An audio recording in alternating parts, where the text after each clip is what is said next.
cases.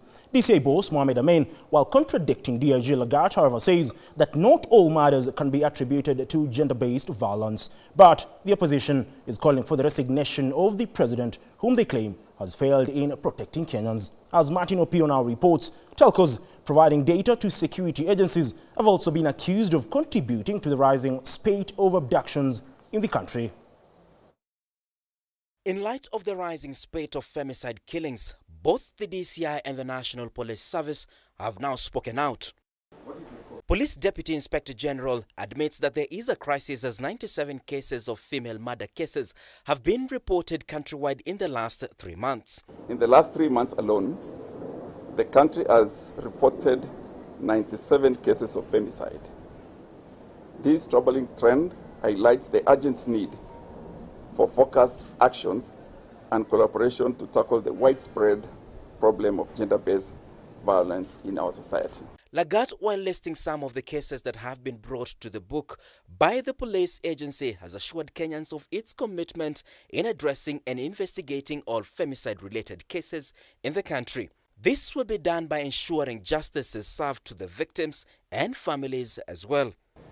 The National Police Service remains dedicated to robust measures aimed at combating femicide. Our commitment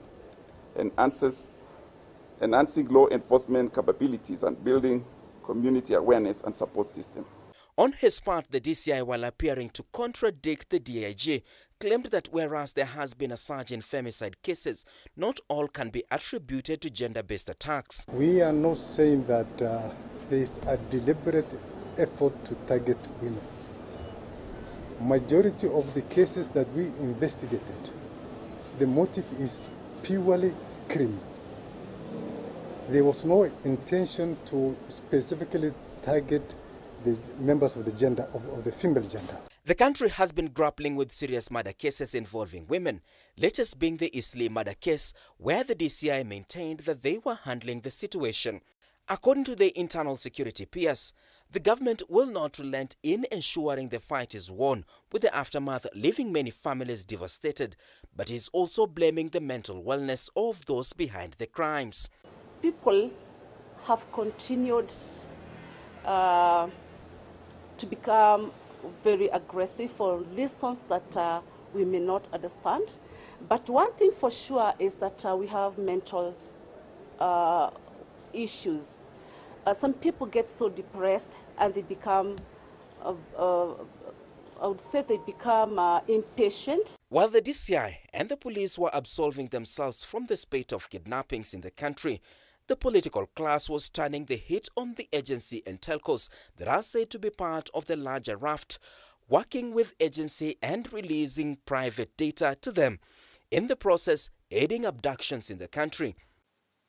Despite overwhelming evidence, including that of the Deputy President, Mr. Rigathi Gachagua, during the impeachment trial, Mr. Ruto continues to claim that he is not aware of any such incidents. Ruto further says that these abductions, extrajudicial killings, are fake news and propaganda that is hurting our nation. The Data Protection Act of 2019 gives effect to Article 31C and D of the Constitution and provides for the protection of personal data by requiring organizations to obtain consent from individuals before collecting, using, or disclosing their personal information. The DCI is denying these allegations. Issues of the police mobile conspiring with the service providers, we don't do that completely. If at all we are interested to get information from the service providers, we do so through the lawful means. The Inspector General of Police and the Interior Ministry and the National Administration were also put on the spot for overseeing service that the opposition claims has gone rogue. As officers of the National Police Service involved in any abduction whatsoever, we uphold the constitutional rights, the constitutional standards, and the fundamental rights of freedom. So we don't abduct Like I said, if we arrest people, we take them to court, to gazetted police stations, and then subsequently arraign them before court. Meanwhile, the DCI has confirmed the arrest of another suspect in the murder of Wells Fargo HR manager and the recovery of his firearm. We are progressing fairly well. As of last night, we were able to apprehend 2 people. And also, we were able to recover a firearm that was robbed off from the deceased. The 25-year-old suspect will be remanded in police custody for 21 days to allow the police to complete investigations, according to a Saya court verdict. Victor Okoth-Ouma, who was arrested at Dandaura in Nairobi, will be detained at Relius Police Station in Kisumu after the Directorate of Criminal Investigations through the State Counsel, Evan Soita, made a miscellaneous applications to hold him. Martin Opio, K24 TV, Nairobi. The fate of university students on the new university funding model now lies with Justice Chachamwita, who will deliver his judgment on 16th December 2024. This is after the Human Rights Commission, Students' Caucus and the Elimu Bora Working Group appeared before the High Court challenging the model, arguing the new funding model failed to go through public participation and transfers a heavy burden over funding higher education to parents. The new university funding model, best known as variable scholarship and loan funding, has continued to be criticized by Kenyans, and today, petitioners against the new model appeared before the court challenging its legality. The council representing the Human Rights Commission and the Elimu Bora Working Group argue the new model has placed students into 5 bands, which they claim is discriminatory. Was conducted to collect the views of Kenyans on general education reforms. The proposals in that report or the recommendations that were sent to the president were to be converted into changes in law that would then be subjected to public participation on the new approach, which was not done. The proposals were unilaterally implemented without public participation, especially from key stakeholders. And that is the point that we make on public participation. Not that there was a problem that everyone acknowledged and presented, but rather public participation on the solution. Defending the new model, correspondents representing the government argue the new model has considered every student in the country, categorizing them from the needy to the less needy students, with the government committing to take the burden of the less privileged students. The new university model, Your Lordship, as captured in the petition dated 13th of October, has categorized students in the following capacity: extremely needy, and less needy, Your Lordship. To the extent that, Your Lordship, if you are vulnerable, you qualify for a full funding. With the fate of the new funding model now lying with Judge Chachamwita, his judgment will determine whether the middle-income families will experience increased burden in funding education as the new model proposes, or the government will continue to fund education as was in the previous university learning model. Students present during the hearing remain expectant, believing Judge Mwita will rule in their favor come December 16th. The campaign against the new university funding model forms part of our broader efforts against the commodification of education in Kenya. We reiterate that education is a public good and should as such be within the access of every citizen regardless of his or her economic and social background. Anthony Kwemoi, K24 TV, Nairobi.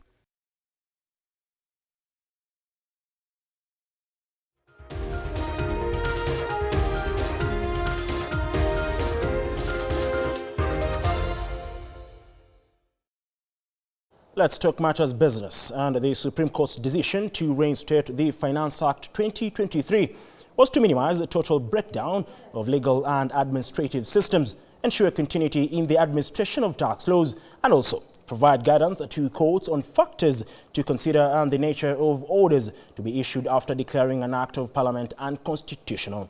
This is according to economists and analysts who argue that the move boosted the government's confidence in the eyes of the International Monetary Fund, who are supposed to sign an $800 million deal with Kenya tomorrow. Linda Koskei tells us more. July 31st, 2024, the Court of Appeal declared the Finance Act 2023 unconstitutional, null and void. citing inadequate public participation. Now, this has been reinstated. The High Court had previously declared several sections of the Act unconstitutional, including the controversial Affordable Housing Levy. According to the courts, the Act did not provide reasons for either adopting or rejecting public proposals received during the public participation process for the Finance Bill 2023. It also omitted revenue estimates in both the Appropriation Bill 2023 as well as the Appropriations Act 2023 and further disregarded set procedures in the Public Finance Management Act 2012 and the Constitution. What we are likely to see going forward is where does public participation start and where does it end in as far as finance bills are concerned. Churchill Ogutu, an economist at IC Asset Management, says there is more to the court's decision than what meets the eye, noting that Treasury was banking on that decision to further their relations with the International Monetary Fund, IMF. The talks about audit on the corruption-related issues in Kenya, issues to do with potentially bringing some of those progressive elements of the medium-term revenue strategy, a reduction on the VAT rate from 16% to 15%. External debt in Kenya increased to 5150 billion in June from 5118 billion in May 2024. President William Ruto's government is not likely to achieve its development expenditure targets due to steadily declining revenue despite the rollout of a raft of tax reforms in the country, and will majorly depend on World Bank to finance its developments, but public debt still bedevils his government. Finance Act 2023 having been declared unconstitutional by the Court of Appeal, was the last nail in the coffin. Last week, Treasury Cabinet Secretary John Mbadi, alongside his Principal Secretary Chris Kipto and the Central Bank of Kenya Kamau Thuge, held a meeting with officials from the IMF during the World Bank and IMF Annual Summit in Washington, D.C., where many issues were discussed, including how to cement Kenya and IMF's relation that had been on the rocks. What we're expecting is basically the completion of the 7th review, which started all the way from April this year, and also the 8th review. So they'll combine 2 reviews. We are looking at something between $800 million, at least from $800 million, that the IMF should be announcing to disburse to Kenya following the completion of these 2 7th and 8th reviews. The court's decision, according to PricewaterhouseCoopers PwC, seeks to ensure continuity in the administration of tax laws and provide some information on the legislative process for future Finance Act. It has also provided guidelines to courts on factors to consider and the nature of orders to be issued after declaring an Act of Parliament unconstitutional, with a view of minimizing total breakdown of legal and administrative systems. Linda Koskei, K24 TV. Now, Aurora, in partnership with the Lintons, have announced the opening of the Linton's Hair Academy, marking a major milestone in Africa hairdressing education, offering a world-class curriculum, cutting-edge facilities, and a deep commitment to community empowerment. The academy will provide aspiring hairstylists with a comprehensive education encompassing the latest techniques, industry trends, digital skills, and business management. And a strong hair salon potential, but what was lacking, what was the biggest gap, was the talents or the skill sets for hair salons, people who know hairstyling, and therefore there was a big gap opportunity, especially the hair salon owners. They wanted to expand, but they don't have enough people who have the right knowledge or who have the right education. So we saw this big opportunity and cooperated with Linton's, and also L'Oreal provided through our global foundation the money to make sure, first of all, we contribute to the society, educate young people, and second of all, to grow the hair salon category business in Kenya. What we are intending to do is, besides upscaling the skills of hairdo, our students, we want them to be digitally savvy. We encourage them to go and work so hard to prove themselves, so that by the time they finish, we send them mostly to our stores. And it's vigorous. Our managers know what to look for. My role as the GM for the foundation is to actually... Now, Nairobi Gate Industrial Park has announced the groundbreaking of its fifth phase, marking a significant $7 million investment aimed at bolstering Kenya's light manufacturing industries, including agro-processing, textile and apparel sectors, while expanding the park's customs-controlled area. The new phase is designed to accommodate both local and international businesses, enhancing the park's capacity to meet the growing demands of industries including pharmaceutical, third-party logistics, exporters, importers, distribution, and textile and apparel business. For AEF, CFTA, and AGOA to fully succeed, it requires more than just infrastructure. It needs harmonized trade policies and customs frameworks. We urge the Kenya government to continue to support this cause by aligning trade barriers and streamlining cross-border trade, especially for businesses operating within the SEZ framework. I'm really encouraged by the amount of investment and the kind of projects that are being undertaken here. And one striking feature of what is happening here is the training for youth. Well, that particular story wraps up our business this particular evening. Up next will be sports with Chris Migwambo.